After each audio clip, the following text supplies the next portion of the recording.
Tere, mina olen Tõnu Vaher, ma olen Osahingeli tegevdirektor, juhatuse esimees ja ettevõtte Heli tegeleb juba aastaid mehhatrooniliste seadmete väljatöötamise ja tootmisega. Õppinud olen ma Tehnikaülikoolis tol ajal peenmehaanikat, sellest on küll palju aega möödas, aga põhitõed on jäänud ikkagi samaks.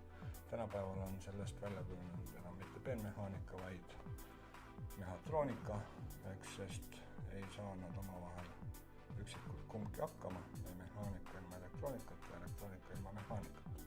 Tänapäeva inseneril on väljatöötamiseks palju erinevaid võimalusi.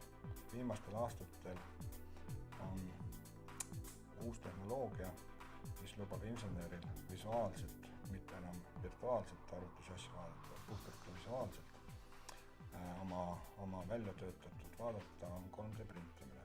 Tehnikaülikoolis käib meil väga palju tudengeid siin oma tudengitöid tegemas ja teevad nad siin oma tööd mitu aastat. Need on käinud siin paarkümmend kokku. Eks mõned on neist siia jäänud, aga põhiline on see, et nad saavad siin endale tiivad kasvatada tuuletiibadesse ja lennata oma teistesse huvitavatesse töökohtadesse ja mis on ka selge, et nad hakkavad seda sama tööd tegema. Mitte küll seda sama, aga selle sarnast tööd.